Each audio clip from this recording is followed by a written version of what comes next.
afternoon, everybody, and welcome back to RobMotive. So what the heck am I doing? This talk about buying an SR5 Tacoma and keeping the sport that I already have. Well, let me explain a little bit. I am going to buy an SR5 for sure, and the idea is to mod the hell out of it. That's what I'm looking to do, and that's why I'm looking at the SR5. Why not the SR? I do want some of the creature comforts, right? But I don't want all the TRD stuff and the suspension and all the extras. I'm going to get the little screen. I'll probably change it out to a bigger one. Why not? We're going to lift it. We're going to put the bigger wheels and tires. We're going to do all kinds of stuff to this truck. But why? Why in the hell would I have two Tacomas? Well, I'm a YouTuber. I'm a Facebook grouper. It's my business. It's what I do, right? So I need the tax write-off too. I mean, this is business, right? So that's part of it. You know, I can do this and use it for the business because that's what it's for. That's what all my vehicles are for, honestly. I work from home. I don't need to drive anywhere. I only have vehicles because I need the vehicles for content, and let's be honest here, I do love them. I don't have them just for content. I mean, if I was doing that, I don't know, maybe I'd be a supercar YouTuber or something. I don't know, although I couldn't afford it, but I could always release them. So I do love the trucks, don't get me wrong. And I know some of the trolls out there are going to say, see, that's the only reason he's got them is just because he's making money. Well, everybody needs to eat, right? I assume the people saying that have a job. I would hope so. I just happen to have one that I really love doing and am able to utilize vehicles that I really love within my job. Is there anything wrong with that? I don't think so. So, what I'm doing, I actually took a trip, you guys probably saw the video, to the dealership to drive an SR5, and I liked it. The only thing I noticed, honestly different about it, was the steering felt a little squishy. It was kind of weird. It felt to me, and I mentioned this in the video, like the front tires were low on air. But I checked, and they were actually overinflated, as they would be, because they're sitting on the lot.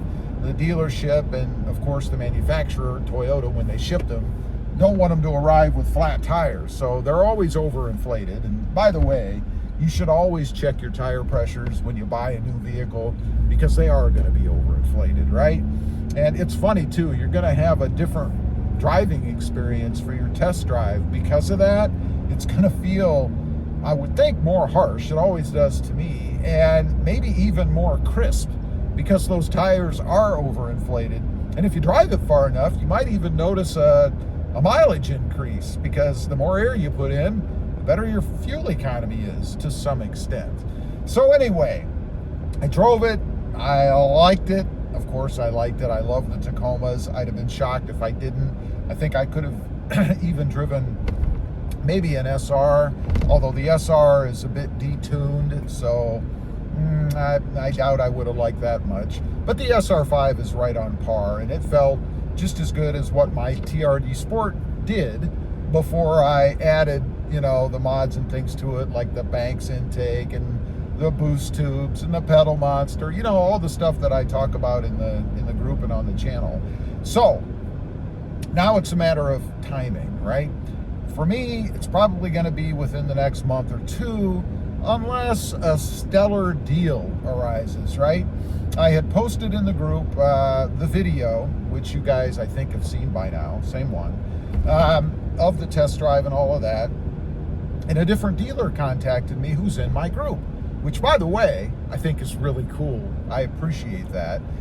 Stating that they have all kinds of colors in Tacomas and all this stuff. So it gives me some bargaining power, some leverage, if you will, which is always good to have. I highly recommend, if you're in the market looking for a new Tacoma or any vehicle, that you talk to at least a minimum of 2 different dealerships, right?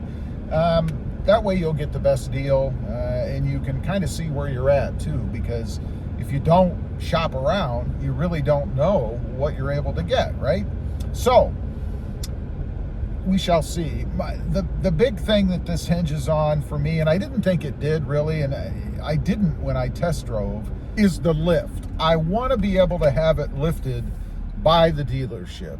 Now, there's a little bit of, I think, misinformation out there, or confusion's a better way to put it, about lifts that you can get through the dealer.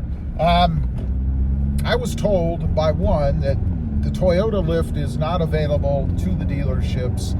They can't install them. And I questioned that. And I don't know if it's true or not yet. He's going to check and let me know. And I think he's probably right. I think when you get a lift from the dealership, you're getting a lift that they source and they install. Even if they are able to put their hands on the Toyota lift, it's not covered by Toyota. It's covered by the dealership themselves. Is that important? Well, it's only important if you have a problem, number one. But if you move away to somewhere that's too far away from that dealer to go back and you have a problem, you're not going to be able to have it serviced under warranty at a different Toyota dealership because it's dealership specific. So I would say if you're doing a lift, you ought to make sure and push them. Make sure that the lift they're installing is warranted by Toyota if that's your goal, and not just that dealership specifically. Again, it doesn't matter if you're never going to move anywhere or if you're always within range of that dealership. But if you move across country and you have a problem, once again, it is going to make an issue, or it is going to make a difference. So I would push them to make sure that that lift you're getting is indeed covered by Toyota, not just your dealership, which I'm betting is probably the case. Who knows? As far as anything else, I'm going to be a little picky on colors. I want a color that pops. Again, for the business, for what I do, it's got to be out there. It's got to be able to be seen, right? I mean, you put let's say a bright red Tacoma next to a gray Tacoma. Well, the eye is naturally going to be drawn to the bright red, right? And of course, I want the eyes to be drawn to my truck when it's on the internet, right? I mean, it just makes sense. You want to put the truck out there that is going to get the most attention, even if, people may not love that color. It's just natural for us to be drawn to bright colors. It could be heritage blue. It could even be something that's not necessarily bright, but unique. The trail hunter color, which bronze, I think it is. I don't know if that's the technical name. I can't think of it right now. But because of its uniqueness, it also would draw the eye. So anyway, that's the plan. That's what I'm doing for anybody that wonders. That's why I'm doing it. If you have any questions, leave them below. I'd be curious to see what you guys think. And that's it. Have a nice day. Bye.